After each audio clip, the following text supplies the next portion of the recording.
Okay, hopefully map आपने download कर लिया होगा। अब मैं शेयर कर रहा हूँ अपनी स्क्रीन ताकि आप भी देख सकें।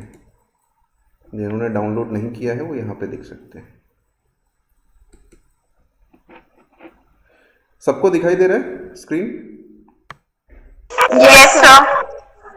Fine.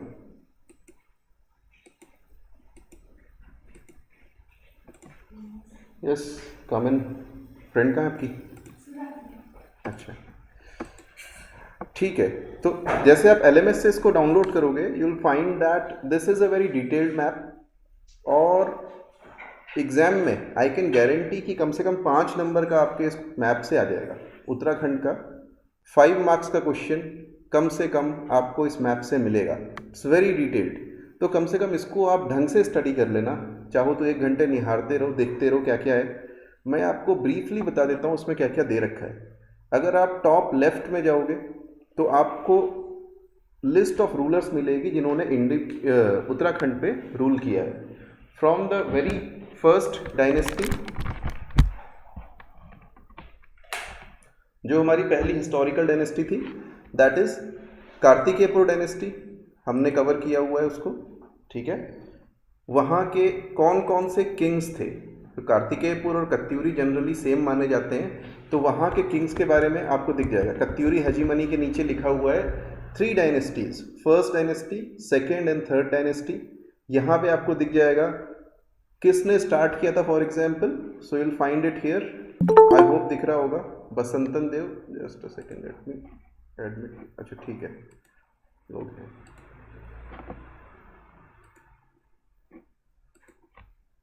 Okay, so those who have joined us lately, ये जो मैप है which I am showing here, you can easily download from your LMS। ठीक है, आई हैव ऑलरेडी अपलोडेड इट, तो आप जाओगे उसको डाउनलोड वहाँ से इजीली आप कर सकते हो। एंड आई रेकमेंड कि आप डाउनलोड करो, मेरे साथ साथ में देखते हुए चलो। And as I have already said, इस मैप में से कम आपको 5 मार्क्स का अपने एग्जाम में देखने के लिए मिलेगा। हिस्ट्री भी इसमें कवर्ड है, ज्योग्राफी भी कवर्ड है काफ़ी अच्छे से, कुछ सोशल मूवमेंट्स भी कवर्ड है। So please download this from your LMS, it is already uploaded there. ठीक है, सो फॉर एग्जाम्पल यहाँ पे आपको दिख जाएगा डायनेस्टी किसने फाउंड की थी, लिखा हुआ है बसंतन देव या वसुदेव नाम का था। Second, Nimbar Dev, second dynasty. Third dynasty, Salonaditya. यहाँ पर अलग अलग किंग्स के नाम जैसे हमने पढ़े हैं, ललित शूरदेव लिखा हुआ है। ठीक है, ओके। आप थोड़ा सा नीचे आओगे, यहाँ पे हमें 2 नेपालियों के इंस्क्रिप्शन मिलते हैं, मल्ल डायनेस्टी और डोटी डायनेस्टी। तो मैंने बताया भी था, एक तो अशोक चल्ल, दूसरा क्राचल्ल देव। अगर आपको याद हो, गोपेश्वर में इंस्क्रिप्शन मिलता है, तो वो भी यहाँ पे मेंशन्ड है। देन उसके बाद में पंवार डायनेस्टी और चंद डायनेस्टी का साथ में दे रखा है, किसने फाउंड किया, दे हैव रिटन इट। ठीक है, सोमचंद, कनकपाल, उसके जो इम्पोर्टेंट किंग्स थे वो भी यहाँ पे लिखे हुए। जैसे फॉर एग्जांपल लास्ट किंग कौन सा था, तो प्रद्युम्न शाह आपको यहाँ पे मिल जाएगा। उसी तरीके से यस, कुमाऊं का जो लास्ट चंद किंग था महेंद्र चंद, वो यहाँ पे आपको दिख जाएगा। सिमिलरली कत्यूरियों के बारे में यहाँ पर दे रखा है कि कत्यूर वैली, सीरा, अस्कोट, सोर, गंगोली, ये सब जनरली एरियाज़ हैं अल्मोड़ा और पिथौरागढ़ के, जहाँ पर वो लगातार रूल कर रहे थे अंटिल 16th सेंचुरी। ठीक है, ओके। फिर यहाँ पे कुछ भोटिया महाल्स की बात करी हुई है। बेसिकली महल का मतलब होता है गांव, तो मैंने बता रखा है कि भाई कुछ एरिया में जैसे जोरमा घाटी, सॉरी दारमा घाटी, जोहार घाटी वगैरह, इन्होंने अपना रूल का इस्टेब्लिश किया था। देन उस किंग का नाम लिखा हुआ है जिसने दोनों जगहों पे रूल किया था, प्रद्युम्न शाह। उसको प्रद्युम्न चंद भी कह सकते हैं। तो 1785-86 के टाइम पे उसने यूनिफाई कर लिया था। देन गोरखा मिलिट्री गवर्नर्स के नाम यहाँ पे लिखे हुए हैं। जैसे पहला जो था मैंने आपको बताया भी था, Jogamal Shah, who was the first governor, first Subba. अगर आपको याद हो, सूबेदार या सुब्बा उसका टाइटल होता था। तो जोगामल शाह जो पहला यहाँ का मिलिट्री गवर्नर था। उसके बाद में आप देखोगे नीचे सबसे लंबे टाइम तक किसने किया, बम शाह मैंने बताया था, यहाँ भूम शाह लिखा है, कहीं कहीं ब्रह्म शाह भी लिखा है, ठीक है, doesn't matter, same person. Bhoom Shah, बम शाह, उसी ने सबसे लंबे टाइम तक जो गोरखा गवर्नर था यहाँ पर राज किया था। He was a brother of king of Nepal. Okay, then this is Tehri state. उसके बारे में कि पहला किंग कौन सा था, सुदर्शन शाह। लास्ट किंग कौन सा था, तो यहाँ पे देख सकते हो मानवेंद्र शाह, बीच में बाकी किंग्स के नाम लिखे हुए हैं, प्रताप शाह, कीर्ति शाह, नरेंद्र शाह। प्रजामंडल 1948 से 49 तक था। तो कल हमने देखा था किस तरीके से रिवोल्ट के बाद में उन्होंने टिहरी को अपने कब्जे में ले लिया था और वहाँ पर फिर अपना इस्टेब्लिश कर दिया था रूल, ठीक है। विधानमंडल के चुनाव भी हुए थे उस समय पे। सिमिलरली कमिश्नर्स में आपको मिल जाएगा, पहला commissioner was Gardner, second one was Traill, जिसने एक्चुअली में यहाँ एडमिनिस्ट्रेशन शुरू किया। अलग अलग लोगों के नाम आपको दिख जाएंगे, लुशिंगटन, बैटन, रैमजे, जो इम्पोर्टेंट नाम है। अब आपको क्या याद करना है इसमें, सबसे लास्ट कौन था ब्रिटिश टाइम्स में, तो KL. Mehta. He was also the first Indian commissioner. अगर आप देखोगे यहाँ पर सबके नाम ना अंग्रेज़ों के नाम आपको दिखेंगे। तो first Indian commissioner of Kumaon, अगर आपको देखना है, के.एल. मेहता यहाँ पे लिखा हुआ है, ठीक है। सो प्लीज़ बी वेरी, मतलब बहुत क्लोजली इसको पढ़ना। अभी हम एक कोने को ही पढ़ रहे हैं इस मैप के। देन गढ़वाल राइफल और कुमाऊं राइफल के बारे में लिखा है, कुमाऊं रेजिमेंट के बारे में। पहले इस्टेब्लिश हुआ था गढ़वाल राइफल, 1887 का है। May 5 भले ही ना याद हो, पर ये याद रखना कि 1887 में था, 19th सेंचुरी में, कुमाऊं रेजिमेंट से पहले। कुमाऊं रेजिमेंट स्टैब्लिश होती है वर्ल्ड वॉर के बाद 1945 में, ठीक है। इसका सेंटर है गढ़वाल का लैंसडाउन में, कुमाऊं का रानीखेत में। दोनों के जो मोटो है, नारे हैं, वो यहाँ दिखे हुए हैं, लिखे हुए हैं। कालिका माता की जय, बद्री विशाल की जय। यस प्लीज आइए। ओके, अब कुछ इंपॉर्टेंट बैटल्स होते हैं, अगर आप याद कर सकते हैं तो करिए। जैसे रिजांगला, ध्यान में रखना कुमाऊं रेजिमेंट इसमें रिजांगला में थी, ठीक है। वैसे ही कुछ और भी हैं। अब जैसे आपको याद करने पड़ेंगे कि इसमें किस किस को परमवीर चक्र मिला है, विक्टोरिया क्रॉस मिला है। That we will see in important persons last में, ठीक है, अलग से पढ़ेंगे, अभी इतना पढ़ने की खास ज़रूरत नहीं है। चलो, अब हम आ गए इसके बॉटम पे, लेफ्ट बॉटम पे, जो आपका ये पूरा मैप है। तो अगर आप यहाँ पे देखोगे तो एक क्रोनोलॉजिकल टाइमलाइन दे रखी है, जहाँ पे आपको पता चल जाएगा कि कहाँ से कहाँ तक, किस ईयर से किस ईयर तक सारी चीज़ें आपको मिलती हैं। जैसे सबसे पहले आप देखोगे लाखू उड्यार, गोरखा उड्यार, डुंगरी, मलारी वगैरह, ये सब चीज़ें यहाँ पे लिखी हुई हैं, ठीक है। ओके, देन यू सी किरातों के बारे में लिखा हुआ है कि वो हिल्स में थे प्रेजेंट। मौर्यन एम्पायर के बारे में कहाँ पे था, कालसी में, you know that very well. Similarly आगे भी एक पूरी क्रोनोलॉजी दे रखी है कि किस ईयर में किस तरह की चीज़ें हो रही थी, ठीक है।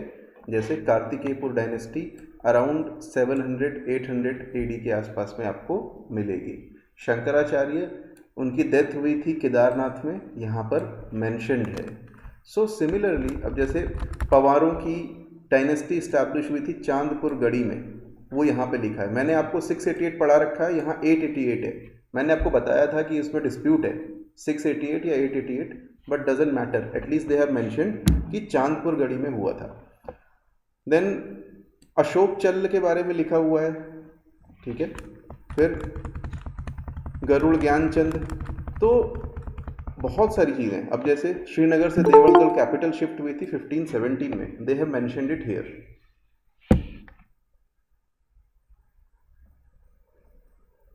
ओके, सो अगेन जिन्होंने अभी भी ज्वाइन किया है क्लास में भी और ऑनलाइन भी, ये जो मैप है, दिस इज़ अ मैप, ठीक है। इस मैप को आपको डाउनलोड कर लेना है आपके LMS से, वहाँ पे आपको मिल जाएगा ये।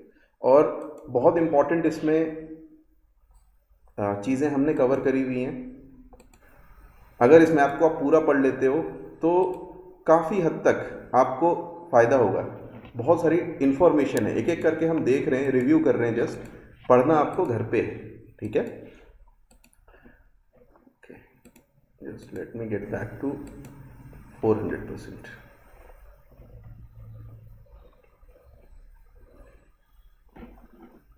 ठीक है,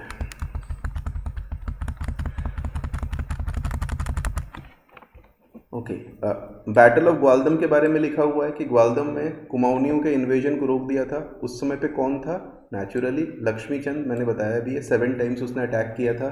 राजमाता कर्णावती देवी के जो उन्होंने मुगल्स को हराया था उसके बारे में लिखा हुआ है।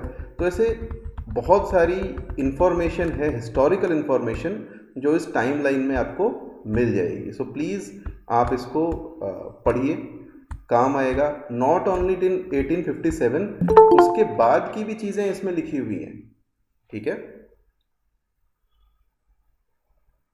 सो उसके बाद की कौन सी चीज़ें इसमें लिखी हुई हैं अगर आप देखोगे, फॉर एग्जांपल,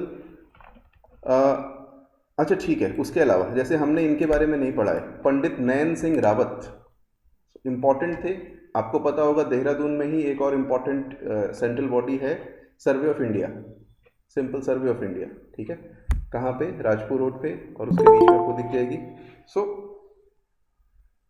ये जो सर्वे ऑफ इंडिया है, इसने बहुत सारे सर्वेस किए थे ज्योग्राफी पता करने के लिए, जैसे एवरेस्ट की ऊंचाई कितनी है, कितना एरिया है, मैप कैसे बनना चाहिए इंडिया का, कार्टोग्राफिक सर्वे या फिर ट्रिग्नोमेट्रिक सर्वे, इस तरह के बहुत सारे सर्वे हुए। उसमें जो एक्सप्लोरर थे वो गए थे। तो Nain Singh Rawat, he was a famous explorer, और नैन सिंह रावत जो थे वो ल्हासा तक पहुंच गए थे जब इस समय पे इनके सर्वेस चल रहे थे, और उन्होंने पूरा मैप कर रखा है, पूरा हिमालयन एरिया को मैप किया हुआ है, ठीक है।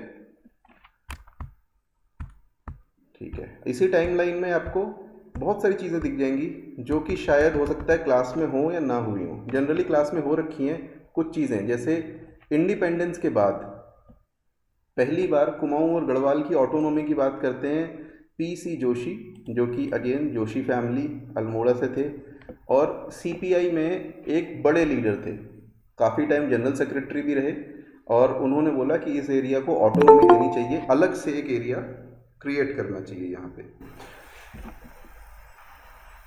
1955 में जब स्टेट रीऑर्गेनाइजेशन कमीशन बना, सबने पढ़ा होगा पॉलिटी में होपफुली, तो वहाँ पर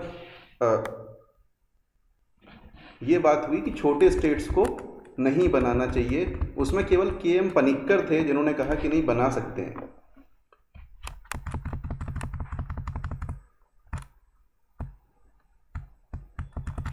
कुमाऊं और गढ़वाल यूनिवर्सिटीज़ 1973 में बनाई गई थी। रैणी गांव इस साल दोबारा न्यूज़ में था, अगर आपको याद हो तो इसी साल आपदा आई थी अगेन। कहाँ पे? रैणी गांव के पास में, कौन सी नदी में?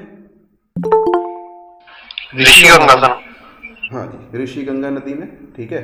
तो ये वही रैणी गांव था जहाँ पर गौरा देवी ने चिपको मूवमेंट शुरू किया था। कोइंसिडेंटली आज की डेट में ये माना जाता है कि चिपको मूवमेंट जंगलों को बचाने के लिए शुरू हुआ था। एक्चुअली वो जंगलों पे राइट्स के लिए शुरू हुआ था, फॉरेस्ट राइट्स के लिए। आप देख रहे हो ना, आज़ादी से पहले कितने सारे मूवमेंट हुए थे। कल हमने कवर किया था तिलाड़ी में, जैसे जिसको कहा जाता है जलियांवाला बाग, उत्तराखंड का, ठीक है। तो ऐसे बहुत सारे मूवमेंट थे, उन्हीं में से एक ये भी था। उनका कहना था कि अब बाहर के ठेकेदारों को मत दीजिए ज़मीन, आप हमको दीजिए, हम इससे अपना इकोनॉमिक अपलिफ्टमेंट करना चाहते हैं, कम से कम अपना लाइवलीहुड तो चलाना ही चाहते हैं। उत्तराखंड क्रांति दल, ये देखोगे 1979 में बना था। इस तरह के क्वेश्चन पूछ लिए जाते हैं। सो अगर ये मैप, ये पर्टिकुलर आप कवर कर लेते हो तो आपके 5-6 मार्क्स इजीली आप कवर कर पाओगे, ठीक है। अच्छा, उत्तराखंड संयुक्त संघर्ष समिति, ये बनी थी आपकी 1989 में। देन मुजफ्फरनगर कांड आपका 1994 में हुआ। कल भी एक इम्पॉर्टेंट डे था, अगर किसी ने देखा हो, पढ़ा हो, तो कल 1 सितंबर को खटीमा में गोलीबारी हुई थी, ठीक है। सो एनीवेज वो हम कवर करेंगे जब उत्तराखंड स्टेट मूवमेंट को देखेंगे। 1996 में देवेगौड़ा ने बोला कि नहीं, अब हम नया स्टेट बना देंगे। कौशिक कमेटी बनी थी। कई बार ये क्वेश्चन पूछा गया, कौन सी कमेटी बनाई थी? तो मुलायम सिंह की गवर्नमेंट में उस समय पे एक कौशिक कमेटी बनाई गई थी। उसने कहा कि नया स्टेट बनाना चाहिए, कैपिटल बनाएंगे हम गैरसैंण में, ओके। हरिद्वार उधम सिंह नगर में प्रोटेस्ट हुए कि हमको तो भाई जाना ही नहीं है नए स्टेट में, उत्तराखंड में। अब वो वापस यूपी नहीं जाएंगे, ठीक है। लेकिन उस समय पे ये डाउट्स थे कि यहाँ पर किस तरह की कंडीशन बनेगी। उत्तरांचल नाम का नया स्टेट बनाया गया 2007 में, उसका नाम कर दिया गया उत्तराखंड। अब ऊपर से नीचे आ गए हम और बाएं से दाएं आ गए, लेफ़्ट टू राइट आ गए। अब आप वापस ऊपर जाओ, फिर आपको बहुत सारे छोटे बड़े मूवमेंट्स के नाम यहाँ पे मिलेंगे। So this is social movements of Uttarakhand, उसका एक मैप यहाँ पर दे रखा है, ठीक है। सो आप देखोगे एंटी डैम मूवमेंट्स कहाँ कहाँ पे हुए, इस तरह का सिंबल बना हुआ है, ठीक है। सो ये जनरली इस एरिया में हुए हैं। देन आप देख सकते हो एंटी माइनिंग मूवमेंट्स कुछ जगहों पे हुए हैं, so you can see that. Then Chipko derived movements या चिपको मूवमेंट, इस तरीके के पर्टिकुलर लेजेंड से यहाँ पे दिखा रखे हैं। सो जब करोगे तब देखना आराम से इसको कवर करना, ठीक है। 17 से 19 सेंचुरी के बीच में बहुत सारे वॉर्स हुए थे अलग अलग, सो you can also cover this. जैसे बैटल ऑफ खुलबुड़ा 19 सेंचुरी की शुरुआत में 1804 में, जिसमें गढ़वाल का किंग प्रद्युम्न शाह वो मारा गया था, ठीक है, देहरादून में। तो दिखा रखा है यहाँ, नेपाल का मैप है, नेपाल के साथ में लड़ाई हुई थी। उसी तरीके से 1814-15 में siege of Khalanga, Khalanga is again in Dehradun. Mughals का इन्वेजन 2 बार हुआ है, एक बार 1635 में कर्णावती देवी के टाइम पे, दूसरा जब 1655-60 में हुआ, और उस समय पे देहरादून का जो एरिया था वो कैप्चर कर लिया था मुगल्स ने, ठीक है। ब्रिटिशर्स ने अल्मोड़ा को कैप्चर किया था 1815 में, यहाँ पर दी हुई है डेट भी exactly 27 April, we have covered that already. Similarly रोहिल्लों ने कुमाऊं पे अटैक किया था 1743-44 में। उस समय पे जो कुमाऊं के राजा थे वो आए और गढ़वाल से उनको हेल्प मिली थी, ठीक है। कुछ और यहाँ पे बैटल्स के नाम लिखे हुए हैं, सब याद करने की ज़रूरत नहीं है, कुछ कुछ इंपॉर्टेंट हैं, सारे इंपॉर्टेंट नहीं है, ठीक।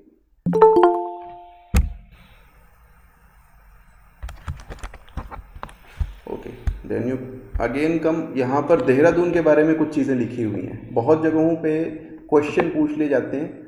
सो जैसे मसूरी का नाम कैसे पड़ा था, ठीक है, या मसूरी में जो लैंडोर का एरिया था, कैंटोनमेंट का एरिया, वहाँ पे वो यूरोपियन ओनली था, वाइट टाउन था, वहाँ पर इंडियंस नहीं रहते थे। मसूरी का नाम पड़ा था एक लोकल झाड़ी होती है उसके नाम पे, ठीक है। और लैंडोर का नाम है एक गांव है वेल्स में, वेल्स इंग्लैंड के पास में एक जगह है, इंग्लैंड मतलब यूनाइटेड किंगडम का ही एक पार्ट है, उसके नाम पे लैंडोर नाम की एक जगह थी, उसके नाम पे इन्होंने यहाँ पे अपना बसा लिया एरिया। अच्छा, अब यहाँ पे लिखा हुआ है अजबपुर, उसका नाम अजब कुंवर नाम का एक आदमी था, उसके नाम पे पड़ा है। सिमिलरली उसी ने राजपुर कैनाल भी बनाई थी, जो कि आज की डेट में अंडरग्राउंड है, but oldest canal in Dehradun, ठीक है। ऐसे ही आप देखोगे बहुत सारी छोटी छोटी चीज़ें यहाँ पर बता रखी हैं। Survey of India, it is the oldest scientific department of government of India, ठीक है। 1767 में खोला गया था, बाद में ये देहरादून आया है,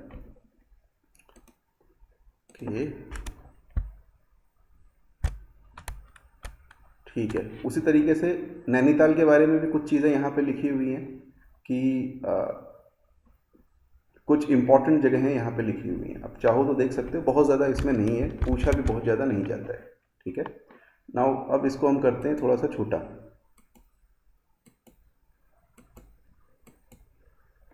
सो आई होप ये मैप आप ढंग से कवर करोगे घर पे, मतलब इतने बड़े प्रिंट तो निकलते नहीं है, ट्राई करना, अगर प्रिंट निकल जाता है तो वेरी गुड, नहीं निकल पाता है तो एटलीस्ट अपने लैपटॉप में ही या फ़ोन में ही ऐसे बड़ा करके प्रयास करना इसको देखने का, ठीक है। अब देखो जैसे हिस्टोरिकल सोर्सेज लिखे हैं, यहाँ से भी क्वेश्चन बन जाते हैं, क्यों कि कौन सी बुक किसने लिखी थी, तो you should be aware of that, ठीक है। जैसे यहाँ पर जो गजेटियर है, हिमालयन गजेटियर, वो एटकिंसन ने लिखा था, across the Himalayas through the ages, ये बुक कौन सी लिखी थी, तो यहाँ पे लिखा हुआ है के चंदोला। वैसे ही एसपी डबराल, उत्तराखंड का इतिहास, अगर आप देखोगे नीचे कुमाऊं का इतिहास, it is by BD Pande. So please इन बुक्स के नाम भी आप ध्यान में कीजिएगा, ओके। अब अगर यहाँ पे देखोगे हमारा स्टेट फ्लावर क्या है, ब्रह्म कमल। अब इसका यहाँ पे साइंटिफिक नेम नहीं लिखा है, कई बार वो साइंटिफिक नेम पूछ लेते हैं आपसे, ठीक है। स्टेट ट्री कौन सा है? स्टेट बर्ड, स्टेट एनिमल, और एक चीज़ और आ रखी है बीच में, स्टेट का एंथम। पता है किसी को स्टेट का एंथम? राज्य गीत। हाँ जी, सुना कभी कि राज्य गीत भी है उत्तराखंड का? नहीं? यस सर, यस सर, सुना है बट याद नहीं है। वो इतना अच्छा भी नहीं है ना कि याद कर ले आदमी। ठीक है। एक्चुअली मैं जिस समय पे मूवमेंट चला था उस समय पे एक एक पोएट थे, गिरीश तिवारी गिरदा। तो उनका जो गीत था उसको काफ़ी प्रसिद्धि मिली थी, कुमाऊँ गढ़वाल दोनों ही जगह वो गाया जाता था। बाद में इन्होंने चेंज किया उसको, खैर चेंज क्या किया, बाद में इन्होंने अडॉप्ट किया वेरी रिसेंटली। एक गीत है, उत्तराखंड मातृभूमि शत शत वंदन अभिनंदन, ऐसे करके। ठीक है। जो बुक आपको मिली होगी, आपने अगर परचेस करी है या आपने कोर्स लिया है, तो उसमें वो सब अवेलेबल है, लिखा हुआ है कि किसने वो गीत लिखा, कब उसको अडॉप्ट किया गया। सो वो और आपको ध्यान में कर लेना है। चलो ठीक है। अब यहाँ पे अगल बगल की जगहों के बारे में भी कुछ चीज़ें लिखी हैं। ठीक है। तिब्बत के बारे में इतना जानने की ज़रूरत नहीं है, बस छोटी मोटी चीज़ें ऐसे ही लिखी हैं क्योंकि आजकल चाइना के साथ में बहुत कुछ चल रहा है। तो जैसे यंग हस्बैंड का एक्सपीडिशन गया था इंडिया से दार्जिलिंग के रास्ते 1905 में, जब लॉर्ड कर्जन यहाँ पे वायसराय था। उसके बाद में चाइनीज़ ऑक्यूपेशन होता है दोबारा तिब्बत में 1950 में। 1959 में दलाई लामा इंडिया आ जाते हैं और तिब्बतन ऑटोनोमस रीजन चाइना के अंदर ही बनता है 1965 में। ठीक है। फिर मिनसर एक जगह है, या मोइनसर, ये एक्चुअली जस्ट उत्तराखंड के नॉर्थ में पड़ता है। ये इंटरनेशनल बॉर्डर है यहाँ नॉर्थ में, और ये वो एरिया है जहाँ पे किसी टाइम पे लद्दाख का ये विलेज था, एक्चुअली लद्दाख का पार्ट था। 1962 में ये उन्होंने वापस कैप्चर कर लिया चाइना ने। ठीक है। एक जगह मैंने बताई थी आपको तकला कोट, जहाँ से ट्रेड होता था। तो if you see this is tri junction, ये जो एरिया दिख रहा है ना, I hope you can see this area. यहाँ पे लिपू लेक ला है। ठीक है, दिख रहा है कि नहीं?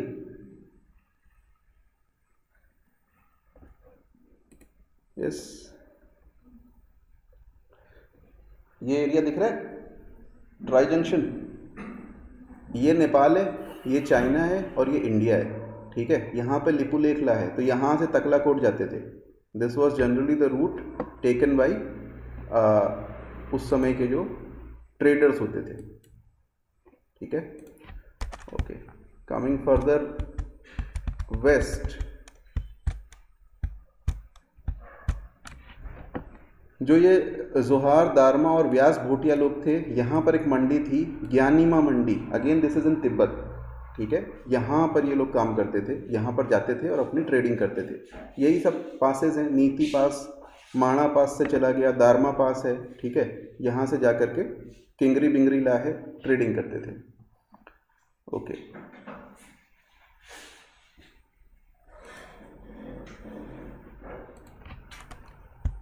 माधो सिंह भंडारी ने जो एरिया कैप्चर किया था उसको बोलते हैं दापा। उस समय उसका नाम था दापा। ठीक है, दापा जोंग। अल्टीमेटली ऑब्वियसली तिब्बतन्स ने उसको दोबारा कैप्चर कर लिया था।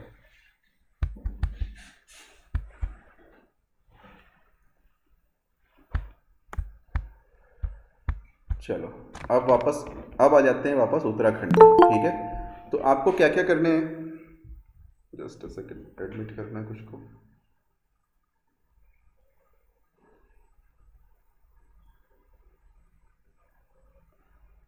ठीक है। सो आपको सबसे पहले तो पासेस याद कर लेने हैं, उसके बाद में अगल बगल का एरिया पहले देखो, फिर हम उत्तराखंड में आते हैं। ठीक है। तो अगल बगल में अगर आप देखोगे कौन कौन हिमाचल के कौन से डिस्ट्रिक्ट से हम लगते हैं, तो सबसे ऊपर आपको दिखेगा किन्नौर डिस्ट्रिक्ट। ठीक है। फिर आपको साउथ में शिमला, सिरमौर, ये सब एरिया दिखेंगे। ठीक। अच्छा, अगर आप आ गए यूपी में, तो यहाँ पे अच्छा बॉर्डर कौन सा बन रहा है उत्तराखंड और यूपी का? सॉरी उत्तराखंड और हिमाचल का। So this is the river Yamuna river, जो कि बॉर्डर बना रही है। ठीक है, अगर आप गए हैं कभी इस एरिया में तो आपको दिख जाएगा पॉन्टा साहिब एक जगह है जस्ट अक्रॉस द यमुना, और वहीं यमुना के किनारे यमुना वैली में एक जगह है कालसी। सो ये पूरा जौनसार का एरिया है, दिस इज़ यमुना वैली का एरिया। ठीक है, लाखा मंडल, जौनसार, पुरोला, ये सब यमुना वैली का एरिया है।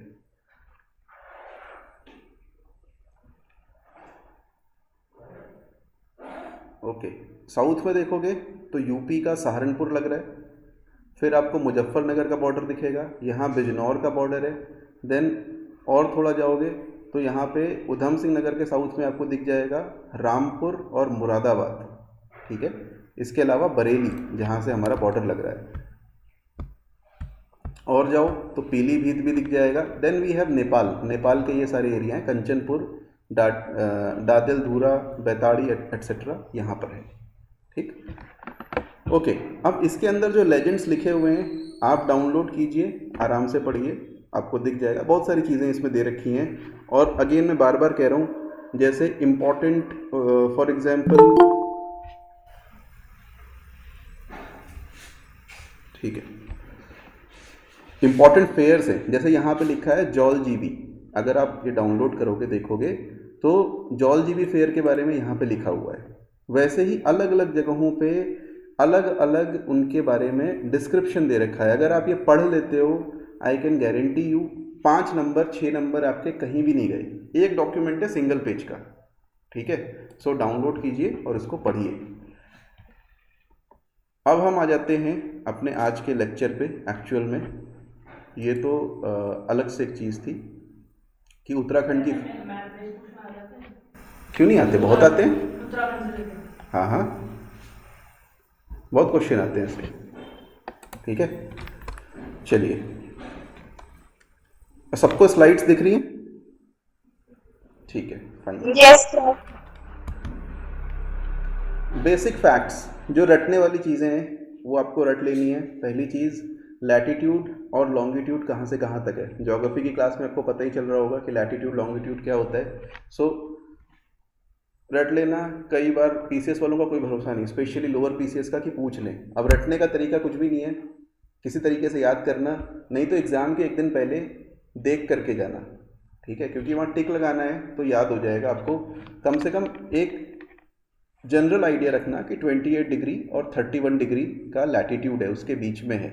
अब ये जनरल आइडिया आप कैसे रखोगे, तो आपको इतना पता है कि 23.5 डिग्री नॉर्थ का जो लैटिट्यूड होता है वो गुजरात से निकलता है, पता है ना।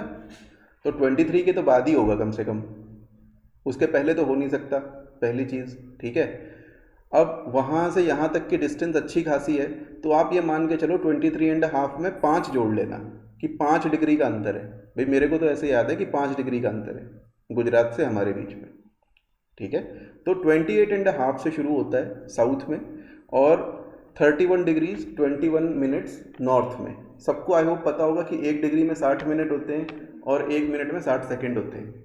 ठीक है, वैसे ही लॉन्गिट्यूड भी आपको ध्यान में रखना है कि 7734 से 8102 तक है।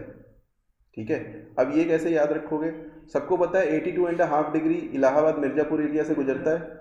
ठीक है, जो इंडिया की इंडियन स्टैंडर्ड टाइम डिफाइन करता है, तो उससे तो हम लोग वेस्ट में, तो 82.5 से तो कम ही होगा, जो एकदम हमारा ईस्टर्न मोस्ट होगा। ठीक है, तो 8102। अब उसके बाद आप कैसे याद रखते हो ये आपके ऊपर में है, लेकिन कम से कम एक बेसिक रेफरेंस पॉइंट आपके पास होना चाहिए, 23.5 डिग्री और 82.5 डिग्री। ठीक है, 82.5 के बाद नहीं होगा और 23.5 से पहले नहीं होगा। ठीक, तो कुछ कुछ जो गलत आंसर्स होते हैं ना एलिमिनेशन वाले, वो आप कर पाओगे अगर आपको पूरी तरीके से याद नहीं भी है तो। ठीक है, लेंथ है 358 kilometres, breadth around 320 kilometres, total area यहाँ पे दे रखा है 1.69% ऑफ इंडिया। सारे के सारे स्टेट्स में हम 19th नंबर पे थे एरिया में, but this is old data, पहले ही बता दूं। ये कब का डेटा है, जब कश्मीर यूनियन टेरिटरी नहीं बना था और 2 पार्ट्स में नहीं टूट गया था। अब टूट चुका है तो हम 18वें नंबर पे हैं। ठीक है, ये मैं इसको अपडेट करना भूल गया, तो प्लीज़ आप ध्यान में रखिएगा जहाँ कहीं पे ऐसा डेटा आएगा थोड़ा ट्राई करना इसको अपडेट करने का, ठीक है। सबसे बड़ा डिस्ट्रिक्ट है चमोली, उससे छोटा कौन सा है?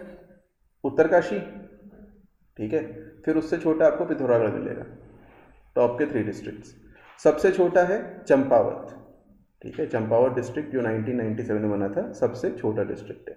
86% एरिया हमारा हिल्स का है, 14% प्लेन्स का है, लेकिन पॉपुलेशन के हिसाब से देखोगे प्लेन्स में अबाउट 50% पॉपुलेशन रहती है और 50% हिल्स में रहती है, ठीक है।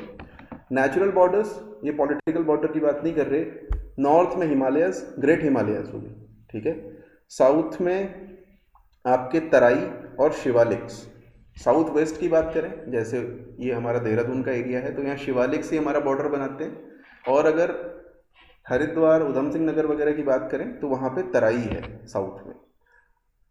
ईस्ट में है टॉन्स रिवर, जो हिमाचल से बॉर्डर बनाती है, यमुना की ट्रिब्यूटरी है, ठीक है। नॉर्थ में अगर आप जाओगे ना तो यमुना की ट्रिब्यूटरी जो है वो टॉन्स है, और वो बाद में यहीं देहरादून के पास ही आकर के यमुना से मिल जाती है। वेस्ट में है काली रिवर, जो नेपाल से बॉर्डर बनाती है, ठीक है। These are the natural borders. Political border की बात करें तो 2 हमारे इंटरनेशनल बॉर्डर्स हैं, नेपाल से और तिब्बत से, और उसके अलावा यूपी और हिमाचल से हमारे इंटर स्टेट बॉर्डर्स हैं, ठीक। हरियाणा दिखता है क्लोजली, बट वहाँ से हमारा बॉर्डर नहीं है। So this is the physical map. हालांकि इसी का बड़ा वर्जन मैंने आपको दे रखा है, प्लीज़ डाउनलोड करके उसको, मैं बार बार बोल रहा हूँ, पढ़ना, इट्स वेरी इंपॉर्टेंट, ठीक है। ओके, अब कुछ इंपॉर्टेंट ग्लेशियर्स भी यहाँ पे दे रखे हैं, बंदर पूंछ, सत्तोपंथ, ठीक है, नंदा देवी ग्लेशियर है। इनके बारे में, इनकी क्या रेलेवेंस है, वो हम ज्योग्राफी में ही देखने वाले हैं कि यहाँ से कौन कौन सी नदियाँ निकलती हैं, क्या क्या चीज़ें हैं। यहाँ बीच में एक एरिया है जिसको बोलते हैं दूधा तोली, ठीक है। इट्स अ सॉर्ट ऑफ प्लेटू, जितनी भी रेंजेस हैं वहाँ पर आकर के मिल जा रही हैं। It's part of Pauri as well as कुछ पार्ट उसका चमोली में, कुछ आपका अल्मोड़ा में आता है, ठीक है। साउथ में आपको शिवालिक दिख रहा है, कुछ ऐसा प्लेन्स एरिया भी है। नॉर्थ में यू कैन सी हिमाद्री, और ट्रांस हिमालयन एरिया भी थोड़ा सा है, जैसे जांस्कर रेंज जो है, जांस्कर रेंज लिखा है, that is trans Himalayan area. Political boundaries की बात करें, अब यहाँ पे रट लेना कि कौन कौन से डिस्ट्रिक्ट्स हैं जिनकी इंटरनेशनल बाउंड्री है, ठीक है। लोगों को उत्तरकाशी ध्यान में रहता है, चमोली ध्यान में रहता है, पिथौरागढ़ भी रहता है, कई बार चंपावत और रुद्रपुर भूल जाते हैं वो, सॉरी चंपावत और उधम सिंह नगर, ठीक है। तो आपको ध्यान में रखना है कि भाई चंपावत और उधम सिंह नगर की भी इंटरनेशनल बाउंड्री है, नेपाल से बाउंड्री होती है इनकी, ठीक है। उसी तरीके से इंटर स्टेट बाउंड्री किस किस की, सॉरी हाँ, इंटर स्टेट बाउंड्री किस किस की है, तो उत्तरकाशी जिला और देहरादून ये लगते हैं हिमाचल प्रदेश से। अगर उत्तर प्रदेश की बात करो तो you'll find,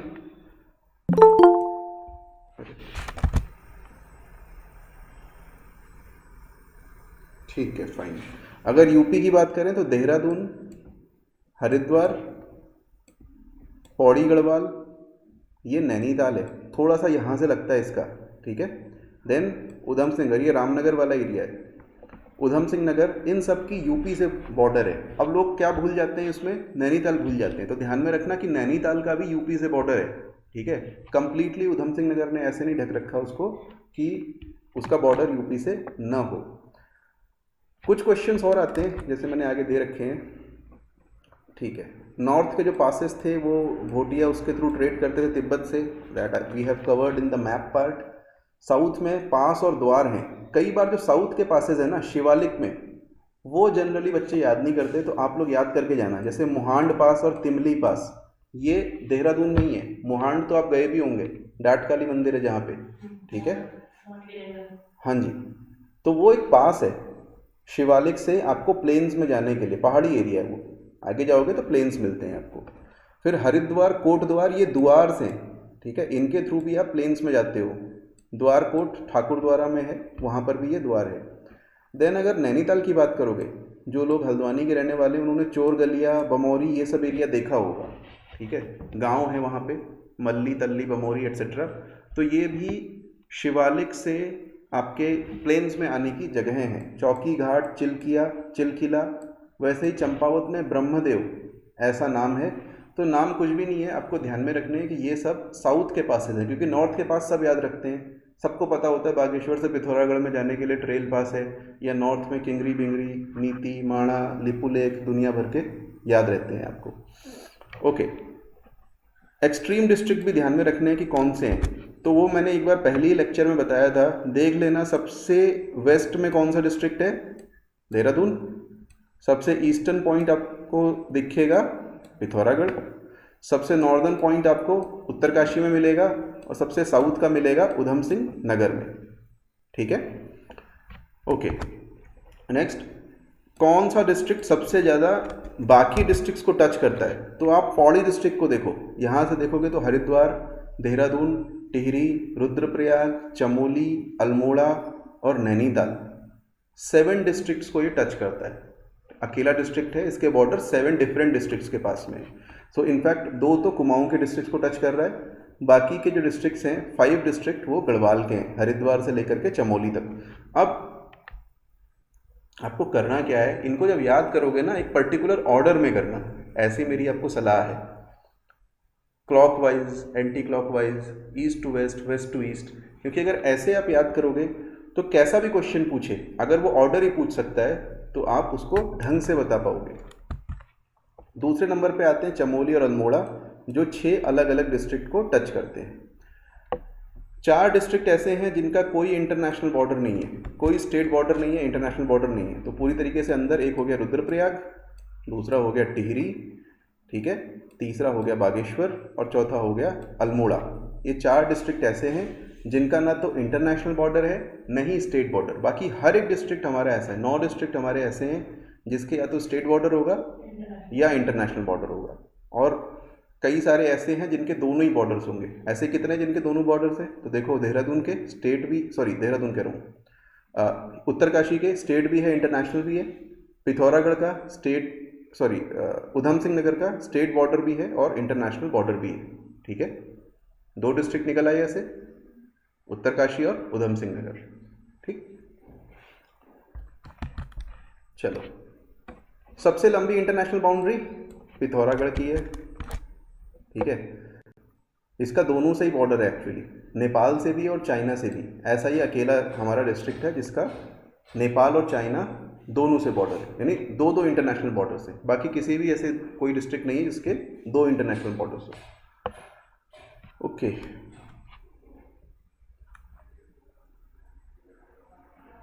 सबसे छोटा इंटरनेशनल बॉर्डर पूछेगा तो ये दिख रहा है आपको, ठीक है, उधम सिंह नगर का। फिजियोग्राफिक डिविजन्स, अब उत्तराखंड में 8 डिफरेंट एरियाज हैं, एक एक करके इसके बारे में हम बात करेंगे। पहला एरिया कहा जाता है ट्रांस हिमालयन। ट्रांस का मतलब होता है उस पार, ठीक है, ट्रांस एनीथिंग हो सकता है, जैसे trans Sutlej, trans Yamuna, trans Ganga. Trans Ganga मतलब हो गया गंगा के उस पार, ट्रांस सतलज, सतलज के उस पार, ट्रांस यमुना, यमुना के उस पार। ठीक है, सो ट्रांस हिमालयन का मतलब हो गया हिमालय के उस पार। इसका उल्टा होता है सिस, ठीक है, सिस मतलब इसी पार, सिस एंड ट्रांस। जो केमिस्ट्री वाले होंगे शायद उन्होंने कभी बचपन में पढ़ा भी होगा। ठीक है, आजकल ये जो टर्म्स है ना, सिस और ट्रांस, ये पॉलिटिक्स में भी यूज होने लगे हैं, स्पेशली जेंडर पॉलिटिक्स में। आप कभी कभी सुनोगे ट्रांसजेंडर, उसका उल्टा होता है सिसजेंडर। जो अधिकतर मनुष्य सिसजेंडर कोटि के होते हैं, ठीक है, कुछ प्राणी ऐसे होते हैं जो ट्रांसजेंडर होते हैं। So trans Himalayan area. उसके बाद में आपको दिखेगा ग्रेट हिमालयस,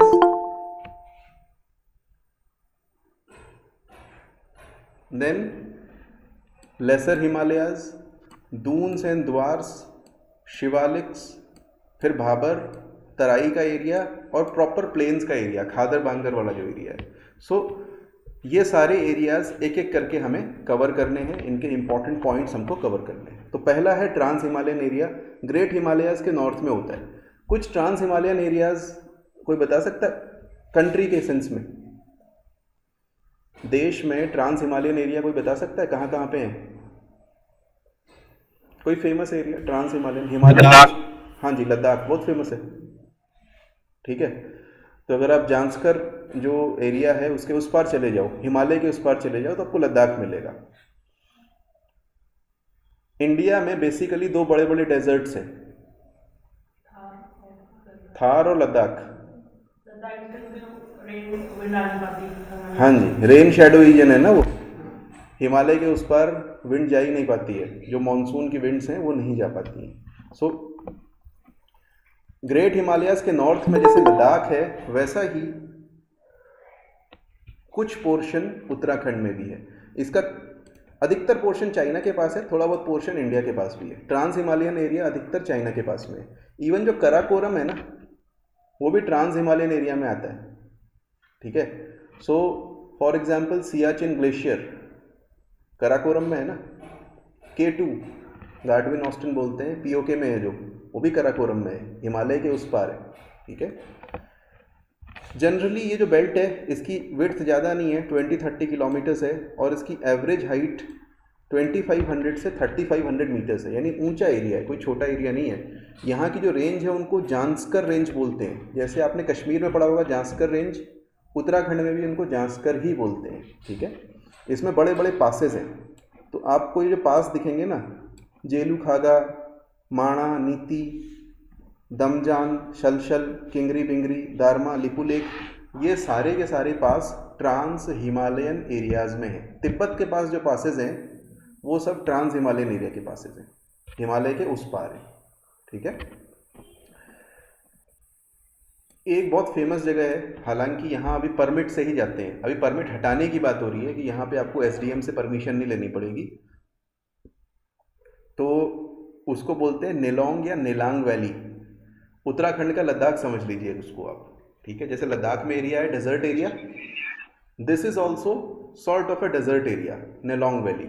ठीक है, उत्तरकाशी में पड़ता है, तो ध्यान में रख लेना, कोई पूछ ले बाई चांस उत्तराखंड में ट्रांस हिमालयन एरिया में, तो आपको ध्यान में रखना है कि भैया नेलोंग वैली है। सर यस सर इसका ये तो सर टूरिस्ट के लिए खोल दिए सर नेलोंग वैली अब। हाँ, अभी रिसेंटली खोला है, अभी रिसेंटली पास की जरूरत नहीं पड़ती सर। हाँ जी हाँ जी, रिसेंटली पता है, तो अभी रिसेंटली खोला है, पहले पड़ती थी। ठीक है, इधर ही 1-2 महीने पहले की बात है मेरा ख्याल है, तो करंट में ये आप देख सकते हो, इसीलिए Nelong valley. But still tourist बहुत कम जाते हैं यहाँ पे अभी भी। फिर आ गया ग्रेट हिमालयाज, इनकी जो हाइट है ना 4500 से ऊपर है, हिमालय के उस पार 2500-3000 के आसपास तक थी, यहाँ 4500 से लेकर के उत्तराखंड की बात करें तो 7800 से ऊपर तक भी कुछ जगहें हैं। ठीक है, इसको हिमाद्री भी कहते हैं, शायद आपने पढ़ लिया होगा अपनी ज्योग्राफी में, और ये लेसर हिमालयाज के नॉर्थ में है। ठीक है, 15 से 30 किलोमीटर की बेल्ट है, इसके बीच में और ट्रांस हिमालयन एरिया के बीच में एक जोन होता है जिसको शायद आपने कभी पढ़ा होगा, इंडो तिब्बत सचर जोन। पढ़ा है ज्योग्राफी में? जैसे फॉल्ट्स होती ना, डिफरेंट फॉल्ट्स तो पढ़ी होंगी, main boundary fault, Himalayan central fault etcetera. ठीक है, यस सर। वैसे ही क्या है कि इसके और तिब्बतन प्लेटू के बीच में भी एक सचर जोन है। सचर मतलब सिलना, जो ऑपरेशन के बाद सिलते हैं ना उसको बोलते हैं सचर लगाना, SUTURE। सो इंडो तिब्बत सचर जोन बोलते हैं। बेसिकली ये वो एरिया है जहाँ पे प्लेट टकराई थी, उसके बाद जुड़ गई। कॉन्टिनेंटल प्लेट्स जो थी ना, इंडियन कॉन्टिनेंटल प्लेट और एशियन, पढ़ा तो होगा थोड़ा थोड़ा यार। ठीक है, वो टकराई थी और जुड़ गई। सो कोई नहीं, कम पूछा जाता है, but it's in the north of Himadri, जो ट्रांस हिमालयन एरिया है ना वहाँ पर है वो। ठीक, कहाँ कहाँ कौन कौन से डिस्ट्रिक्ट्स में है हिमाद्री? तो भैया उत्तरकाशी में, टिहरी में, रुद्रप्रयाग, दिस इज चमोली, बागेश्वर और पिथौरागढ़ डिस्ट्रिक्ट में आपको हिमाद्री का जो एरिया है वो मिलेगा। बहुत सारी जगहों पे डिफरेंट रिवर्स हैं जो इसको मल्टीपल पार्ट्स में डिवाइड करती हैं, जैसे एक यमुना वैली हो गई, अपर यमुना वैली, अपर गंगा वैली हो गई, वैसे ही डिफरेंट एरियाज। मेजर रेंजेस यहाँ पे दिए हुए हैं, बंदरपूंछ, श्रीकंठ, यमुनोत्री, गंगोत्री, केदारनाथ, चौखंबा, कामेट, गौरी माणा, नंदा देवी, दूनागिरी, त्रिशूल, नंदाकोट, पंचाचूली एक्सेट्रा। जो ये रेंजेस के नाम है ना, इसी से ग्लेशियर के भी नाम बनते हैं अधिकतर, इन्हीं नाम पे। जैसे बंदर पूंछ है तो ग्लेशियर भी है, गंगोत्री है तो ग्लेशियर भी है, केदारनाथ है तो ग्लेशियर भी है, चौखंबा ग्लेशियर है, ठीक है। सो इन्हीं नामों से आपको ग्लेशियर के नाम भी मिलेंगे। So these are basically fold mountains. यहाँ पे बड़े बड़े ग्लेशियर्स मिलेंगे, इस तरह की चट्टानें मिलेंगी, ग्रेनाइट, नीस, शिस्ट। इसके अलावा सेडिमेंट्री और मेटामॉर्फिक रॉक्स बहुत सारी मिलेंगी। अब क्यों मिलेंगी सेडिमेंट्री रॉक्स, क्यों मिलती है भाई हिमालय में सेडिमेंट्री रॉक्स? सेडिमेंट्री रॉक्स तो पता होंगी क्या होती हैं। सेडिमेंट्री रिवर्स की वजह से। नहीं, रिवर्स की वजह से नहीं, वो इसलिए मिलती हैं क्योंकि यहाँ पर पहले कभी एक समुद्र हुआ करता था, टेथिस सी, ठीक है। जब वो फोल्ड होकर के ऊपर आया ना, सी में सेडिमेंट्री रॉक्स होती हैं क्योंकि सारी मिट्टी विट्टी उसमें जाती है और वो कंप्रेस होकर के बनती है। तो जब वो ऊपर आया तो उसमें आपको उस सी के पार्ट्स मिलेंगे। तो हिमालय में जो जियोलॉजिस्ट जाते हैं उनको उसमें सी के क्रिएचर्स जो थे पुराने टाइम पे, उनके जीवाश्म या उनके अवशेष मिलते हैं, ठीक है, समझ रहे हो, फॉसिल बोलते हैं ना इसको, वो पत्थरों में मिलते हैं। और फॉसिल्स जो होते हैं हमेशा सेडिमेंट्री रॉक्स में मिलते हैं। 3 तरह की रॉक्स होती है ना, igneous, sedimentary, metamorphic. Only in sedimentary you will find fossils, और किसी तरह की रॉक में नहीं मिलते, ठीक है। तो हिमालय में इसीलिए फॉसिल्स बहुत सारे मिलते हैं। लो टेम्परेचर बहुत ही लो होता है, रेनफॉल तो कम होती है लेकिन स्नोफॉल ज़्यादा होता है यहाँ पे, ठीक है। और कई सारे एरिया ऐसे हैं इसके नॉर्दर्न साइड के जो कि रेन शैडो एरिया में आते हैं, ठीक है। क्यों होंगे रेन शैडो एरिया में भाई? नेचुरली इतने ऊंचे हैं कि उस तरफ जब जाते हैं बादल, अगर जाते भी हैं तो भी उसका जो मॉइस्चर कंटेंट है बहुत कम हो जाता है। और आपने वो पूरा पढ़ा होगा कि ऊपर जाता है तो एनर्जी का क्या सिस्टम होता है, नीचे आती है तो एनर्जी कैसी हो जाती है, एक्सपैंड करती है, ठीक है, होल्डिंग कैपेसिटी बढ़ जाती है। वो सारी चीज़ें you have seen in geography, ठीक है। द नेचुरल वेजिटेशन की बात करें तो 12,000-13,000 फीट तक तो आपको वेजिटेशन मिलेगी। जैसे 12,000 फीट तक आपको श्रब्स एंड ग्रासेस मिलेंगे, बाकी चीज़ें तो बेशक नहीं मिलेंगी, ठीक है। 10,000 फीट के नीचे आपको temperate, deciduous and coniferous forest मिलेंगे। अब ये जो डिवीजन होते हैं सबको पता होंगे आई होप, टेम्परेट, ट्रॉपिकल, सब ट्रॉपिकल, ठीक है, माउंटेन फॉरेस्ट के जो अलग अलग क्लासेस होते हैं। उसी तरीके से डेसिडुअस, एवरग्रीन, ये डिफरेंस सभी लोग जानते होंगे। डेसिडुअस वो होते हैं जो किसी एक सीजन में अपनी पत्तियां गिरा देते हैं, ठीक है। एवरग्रीन हमेशा ही ग्रीन रहते हैं। जैसे अगर आप देखोगे यहाँ पर पर्टिकुलरली देहरादून की बात करूँ तो यहाँ पर आपको डेसिडुअस ट्रीज मिलते हैं, साल के पेड़ होते हैं ना, कितनी पत्तियाँ गिरती हैं उसमें जब सीज़न होता है उनका, सर्दियों में देखना एकदम ख़त्म हो जाती हैं उसकी पत्तियाँ, बहुत ही कम बचती हैं पीले होकर के।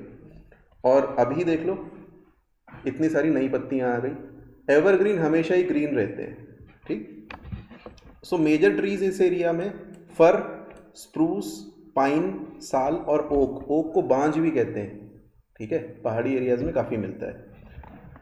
लोअर एरियाज़ में, ग्रेट हिमालयाज़ की बात कर रहा हूँ, ग्रेट हिमालय के लोअर एरियाज़ में जिनको बुग्याल बोलते हैं, वैसे अल्पाइन ग्रासलैंड्स मिलते हैं। अल्पाइन मतलब आल्प से निकला हुआ वर्ड है। आल्प से एक माउंटेन रेंज है, कहाँ?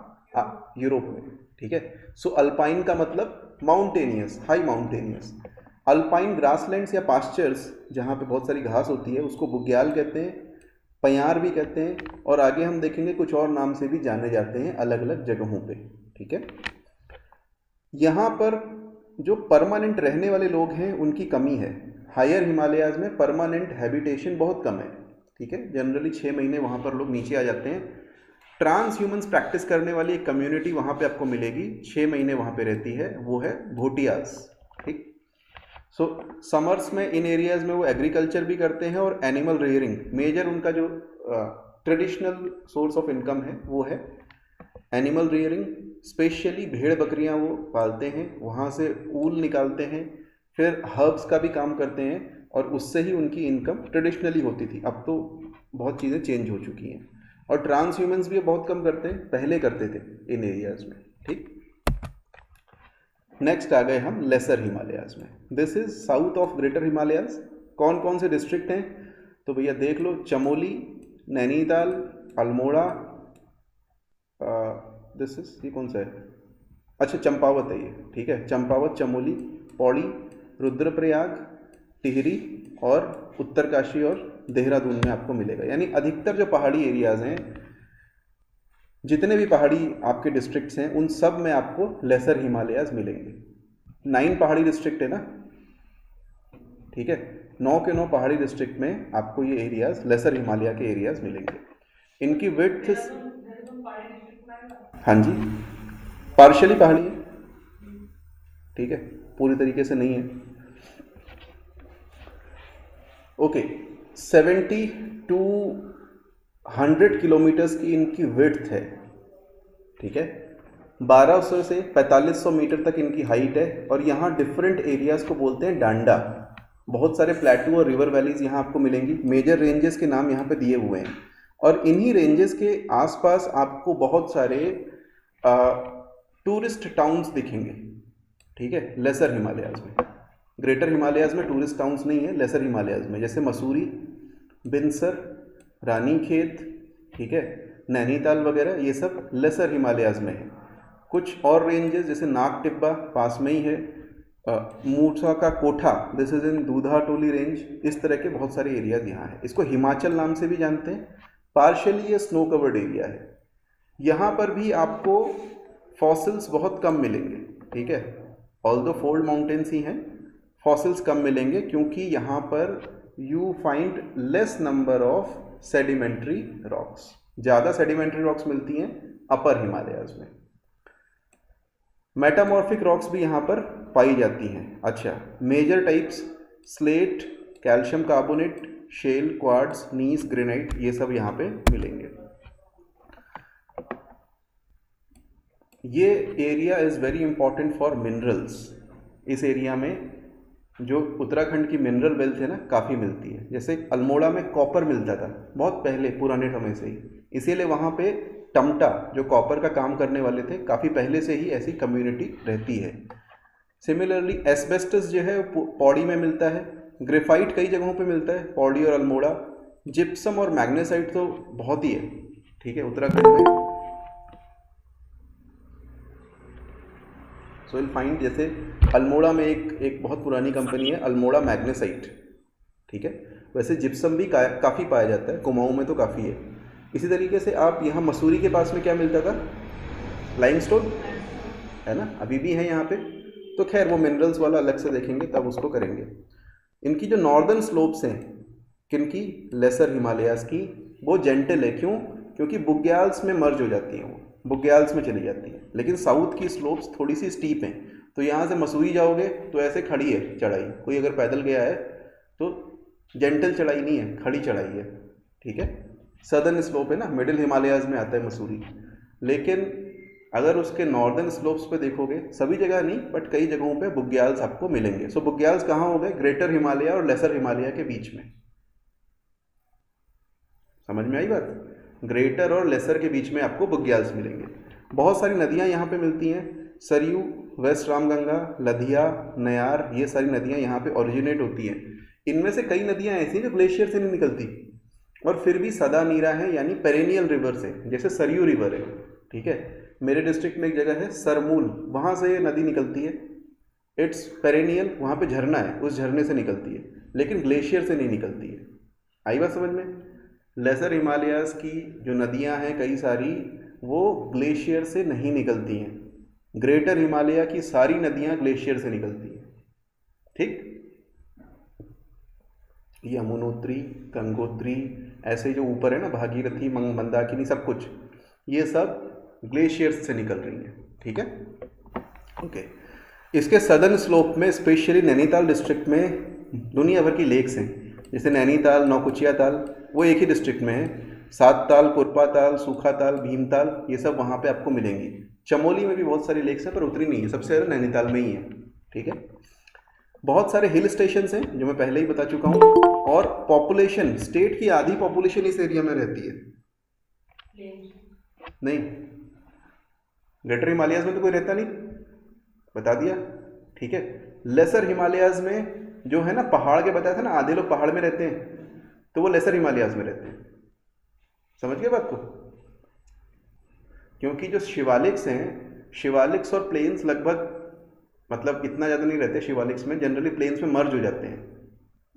जैसे आप चले जाओ काठगोदाम, आप कह सकते हो शिवालिक्स में, या ऐसे ही आप चले जाओ यहाँ पे Rajpur road, you can say, नहीं खैर ये तो मिडल और ग्रेटर के बीच में आ गया, बट थोड़ा साउथ में चले जाओ, देहरादून के साउथ में, है ना, वो प्लेन्स जैसा ही है, बहुत अधिक उसमें अंतर नहीं है, ईजिली उसमें मर्ज हो जाता है, इतनी विड्थ भी नहीं है शिवालिक्स की। तो चूंकि ये 70, 80, 100 किलोमीटर इनकी विड्थ है और बहुत बड़ा एरिया है, तो स्टेट की जितनी पहाड़ी पॉपुलेशन है mostly middle Himalayas, lesser Himalayas में आपको मिलेगी। ठीक है, ओके। वनस्पतियों की बात करें, क्या क्या यहाँ पे मिलता है, तो अगेन बांज, पाइन, फर, देवदार, साल। पाइन बताया था यहाँ का नेटिव नहीं है, अंग्रेज़ों ने यहाँ पे इंट्रोड्यूस किया था रेलवे स्लीपर्स के लिए, बाकी यहाँ पे अधिकतर ये नेटिव है, साल, देवदार, फर एंड ओक। छोटे छोटे पास्चर्स हैं, बुग्याल्स कहते हैं, वी हैव ऑलरेडी सेड। अब यहाँ पे आपको नोट क्या करना है, इनको कुल्लू में थच नाम से जानते हैं, ठीक है, और कश्मीर में मर्ग नाम से जानते हैं। जैसे किसी ने सुना होगा गुलमर्ग, सोनमर्ग, सुना है ना, ये सब जगह लोग घूमने जाते हैं, तो ये बेसिकली बुग्याल हैं, वैसे ही पास्चर्स हैं। और क्यों जाते हैं इन एरियाज़ में? स्कीइंग करने जाते हैं। पुरानी पिक्चरों में दिखाते थे ना, गोविंदा की या उससे भी पुरानी अगर देख लो, कि वहाँ स्कीइंग कर रहे हैं, शम्मी कपूर की, हाँ। जैसे यहाँ पे ओली बुग्याल है, वैसे ही यहाँ पे वहाँ पे सोनमर्ग, गुलमर्ग वगैरह हैं, famous for skiing. Mountain soil मिलती है यहाँ पे, लेकिन टेरेस्ड फार्मिंग प्रैक्टिस की जाती है, अच्छी खासी फार्मिंग होती है इन एरियाज़ में, क्योंकि पॉपुलेशन रहती है तो कुछ तो करेगी। And these are very good for temperate fruits. तो मैंने पहली ही क्लास में बताया था कौन सा टेम्परेट फ्रूट सबसे ज़्यादा होता है उत्तराखंड में? पियर होता है, ठीक है, फिर एप्पल होता है उसके बाद। So anyways, apple, pears, cherries and walnuts यहाँ पर काफ़ी होते हैं, और अच्छा पोटेंशियल है, अगर हम इसको थोड़ा सा डेवलप करें तो इसमें बहुत अच्छा हम कर सकते हैं। दून एंड दुआर्स की बात करें तो शिवालिक के नॉर्थ में और लेसर हिमालय के साउथ में बहुत सारी वैलीज़ हैं, सब जगह नहीं है, कहीं कहीं, जैसे देहरादून है सबसे बड़ा एग्जाम्पल, ठीक है।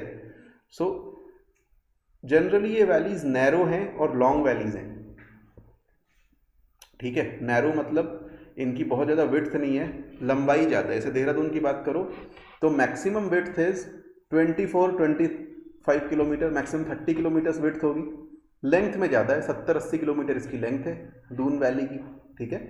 So it's a narrow and long valley.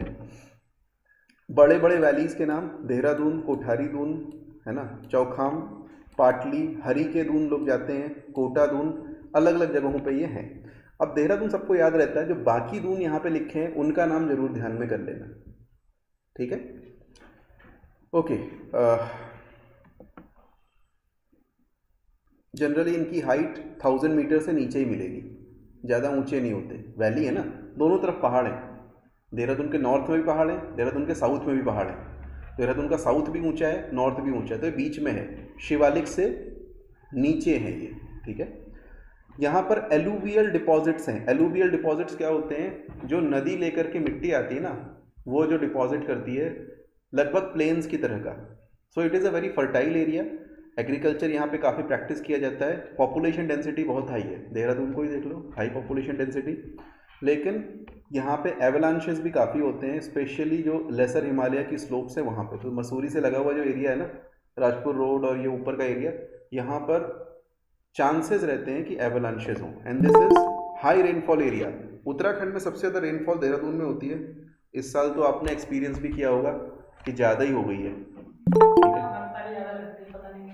नहीं, इस साल तो गजब हो गया भाई, इतनी बारिश नहीं होनी चाहिए। या तो इस साल घर पे देना, तो इतनी दवा भी हो सकता है। ये एक हफ्ते पहले यार क्या हालत हो रखी थी, देखा आपने? रोडों पे बाढ़ आई हुई थी।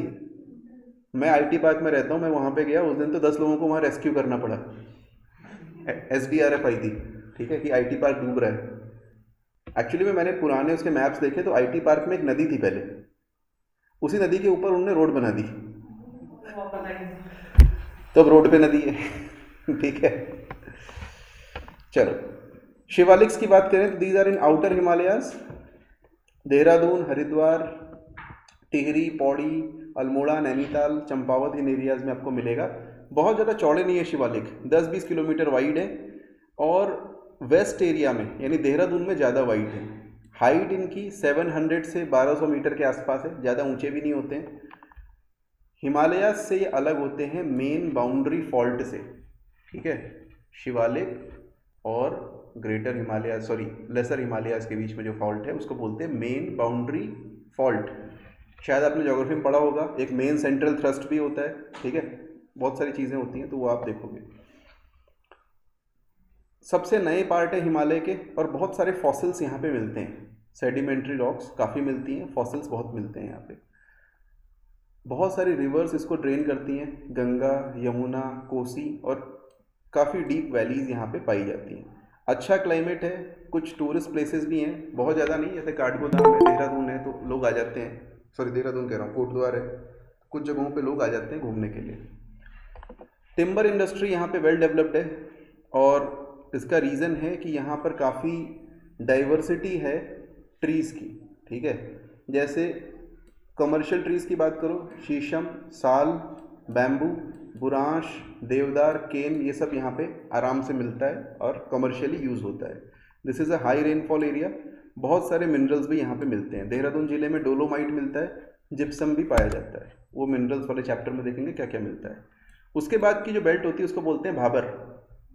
ठीक है, भाबर कुमाऊनी में एक शब्द होता है भबरी। ठीक है, भबरी जाने का मतलब होता है, इट्स अ वर्ब, क्रिया होती है, इसका मतलब होता है खो जाना। ठीक है, तो भाबर एक ऐसा एरिया है जहाँ पर नदियाँ खो जाती हैं। ठीक है, ऊपर से नदियाँ आ रही हैं, शिवालिक से नीचे आए। भाबर में क्या होते हैं, बड़े बड़े पत्थर होते हैं, बोल्डर्स होते हैं बहुत बड़े बड़े, उनके बीच में इतना गैप होता है कि नदियाँ अंडरग्राउंड चली जाती हैं। हाँ, आप जैसे जाओ कभी हल्द्वानी में एक नदी है गोला नदी, आप थोड़ा सा नॉर्थ में जाओगे हल्द्वानी के, आपको दिखेगा इसमें तो कितना पानी है। हल्द्वानी में जाओगे आपको लगेगा अरे पानी कहाँ चला गया। ठीक है, इट गोज़ अंडरग्राउंड और फिर वो निकल करके आती हैं। यहाँ पर बड़े बड़े कंकड़ पत्थर मिलते हैं, फिर वो निकल करके आती हैं अगले 10 किलोमीटर बाद तराई में। ठीक है, तो छोटी छोटी नदियाँ यहाँ अंडरग्राउंड चली जाती हैं। सूटेबल एरिया नहीं है एग्रीकल्चर के लिए क्योंकि लैंड अनइवन है और कंकड़ पत्थर ज़्यादा मिलते हैं। ठीक है, और यहाँ पे वाइल्ड प्लांट्स आपको काफ़ी सारे मिलेंगे, श्रब्स मिलेंगे। Not a very good area for agriculture. इसके तुरंत साउथ में एक एरिया जिसको बोलते हैं तराई। ठीक है, तराई का मतलब होता है वो एरिया जहाँ पे पानी ज़्यादा हो, पानी से तर है वो एरिया। ऐसा इसलिए कहते हैं क्योंकि जो नदी अंडरग्राउंड गई थी वो वापस निकल आती है। यहाँ पर मिट्टी थोड़ी सी फाइन होती है। ठीक, एलुवियम डिपॉजिट्स मिलते हैं यहाँ पे, रेनफॉल बहुत ज़्यादा है और मार्श लैंड, दलदली एरिया है तराई में। इतना ज़्यादा पानी है कि दलदल है, 10 फुट खोदोगे पानी निकल आएगा। ठीक है, जहाँ पर पानी नहीं भी होगा 10 फुट पे, वहाँ पे आप आर्टिजियन वेल्स तराई में खोद सकते हो। अब ये कौन से वेल्स होते हैं ये आपने पढ़े होंगे ज्योग्राफी में होपफुली कि आर्टिजियन वेल्स क्या होते हैं। नहीं पढ़े हैं तो देखना। ठीक है, इसको हिंदी में कहते हैं पाताल तोड़ कुआं। ठीक, तो बेसिकली एक बोल शेप का इस तरीके का मान लो एक एरिया होता है। नीचे जो बेड रॉक होती है ना उसका शेप बोल का होता है, कटोरे का होता है। दोनों तरफ से रेन पड़ती है तो ये पूरा सैचुरेट हो जाता है पानी से। So once you go deep enough आपको बहुत सारा पानी वहाँ पे मिल जाता है। एनीवेज, अच्छा इसमें दो लेवल्स होते हैं रॉक के, मैं बताना भूल गया था। Generally this is the land का लेवल, यहाँ पे एक रॉक का लेवल है, इम्परमिएबल है, this is another rock level. ठीक है, दोनों तरफ से पानी आता है, so this becomes saturated area. आप इसको अगर तोड़ दोगे ऊपर वाली बेड रॉक को तो नीचे से पानी निकल आता है, आर्टिजियन वेल्स बोलते हैं, बहुत फोर्स से निकलता है। Okay, soil is very good for agriculture, paddy, cane, wheat etcetera यहाँ पे मिलता है। स्पेशली आप उधम सिंह नगर में जाओ, वहाँ पे आपको बहुत ही अच्छा एग्रीकल्चर मिलेगा देखने के लिए। It is well connected to plains by rails and roads. Rail और रोड वहाँ पे अच्छे से कनेक्टेड होती हैं, आपको मिल जाएगी। बहुत सारी सिटीज़ हैं, रुद्रपुर, सितारगंज, ज्वालापुर, बाजपुर, जो यहाँ पे आ गई हैं, और these are important cities, commercial center हो चुके हैं और आज की डेट में इंडस्ट्रियल सेंटर्स भी हैं। अगर आप देखोगे इन एरियाज़ में सिटकुल वगैरह भी स्टैब्लिश हो चुके हैं। So not only agriculture, industry के लिए भी बहुत ही इंपॉर्टेंट है। इसी एरिया में चूंकि ये इनएक्सेसिबल था, हैवीली फॉरेस्टेड एरिया था, और आज भी हैवीली फॉरेस्टेड है। अगर आप देखोगे हमारे 2 बड़े बड़े नेशनल पार्क यहीं पे तो हैं, बड़े बड़े वाले की बात कर रहा हूँ, बाकी तो 4 अलग हैं, राजा जी और कॉर्बेट, ठीक है। इट्स वेरी फॉरेस्टेड एरिया, बहुत ही घने जंगल हैं। तो उन जंगलों के पास में बहुत सारी ट्राइब्स भी रहती हैं। हमने नॉर्थ में एक ट्राइब की बात करी थी, भोटिया की, ठीक है। साउथ उत्तराखंड में भी थारू हैं, ठीक है, और भी कुछ ट्राइब्स हैं, ज्योग्राफी में ही हम कवर करेंगे, वो यहाँ पे आपको मिल जाएंगी। और पार्टीशन के बाद बहुत सारे रिफ्यूजी यहाँ पे बसाए गए क्योंकि यहाँ पे पॉपुलेशन कम थी। So in Udham Singh Nagar you will find 2 distinct population, Bengali population भी है, एक एरिया बोलते हैं शक्ति फार्म, और पंजाबी पॉपुलेशन भी है, पंजाब की तरह ही दिखता है वो। हाँ हाँ, मतलब रुद्रपुर, वहाँ भगत सिंह कॉलेज भी है, ठीक है। और एकदम पंजाब दिखेगा वहाँ पर ना, पंजाबी में बोर्ड भी मिल जाएंगे आपको। टंकी, पानी की टंकी लगा देना पंजाब में, अलग अलग सी सारी दिखती है। हाँ, मतलब पूरी है। तो जैसे पंजाब में फुल एकदम वैसा चलता है ना कि ट्रैक्टरों पे लोग चल रहे हैं, वहाँ पे जो एडवर्टीजमेंट होंगे वो कीटनाशक के होते हैं, पेस्टिसाइड ये वाला लीजिए। एग्रीकल्चर बहुत अच्छा है, बहुत मेहनत करते हैं वो लोग, ठीक है। फिर आते हैं हम गंगा के प्लेन्स में, जो आपको हरिद्वार के साउथ में मिलेंगे। स्पेशली जो एरिया है लक्सर और रुड़की का एरिया, वो आपका प्रॉपर गंगा प्लेन्स में आता है। नदी के किनारे ही, गंगा के किनारे ही है लक्सर और रुड़की का एरिया। यहाँ पर एलुवियल डिपॉजिट्स हैं। 2 तरह की आपको सॉइल मिलेगी, खादर और बांगर। खादर होती है न्यू एलुवियम या न्यू डिपॉजिट्स। बेसिकली खादर का मतलब हो गया कि नदी का जो फ्लड प्लेन है, जहाँ पर हर साल नदी कुछ ना कुछ पानी लेकर के अपना आ जाती है। जैसे कभी जाओगे तो ब्रिज काफ़ी बड़े होते हैं नदी के ऊपर, और उसके जो नॉर्मली पानी होता है वो ब्रिज के बीच में कहीं बह रहा होता है थोड़ा सा। खादर का मतलब वो पूरा एरिया जो ब्रिज से कवर्ड है प्लस थोड़ा सा और, ठीक है। जनरली गंगा का अगर आप चले जाओ, जैसे यमुना का दिल्ली में देखो बहुत बड़ा खादर है, इलाहाबाद में जाओगे बहुत बड़ा खादर है, यानी उसका फ्लड प्लेन बहुत ही बड़ा है, हर साल वहाँ पे पानी भर जाता है। बांगर जहाँ पे हर साल बाढ़ नहीं आती, पहले कभी आई होगी तो डिपॉजिट है, तो this is old alluvium Bangar. Agriculture के लिए बहुत सारा अच्छा एरिया है, केन, वीट, पैडी वगैरह यहाँ पे अच्छे से होता है, और रोड और रेलवे से ही अच्छी तरह से कनेक्टेड है, ठीक है। सो जो इसकी बेसिक फिजियोग्राफी है उत्तराखंड की, वो हमने आज कवर करी है। कल हम उत्तराखंड की मेजर नदियाँ, उनके बारे में देखेंगे। नदियाँ देखेंगे तो ग्लेशियर भी देखेंगे, और ग्लेशियर देखेंगे तो बड़े बड़े पर्वत भी देख लेंगे, ठीक है।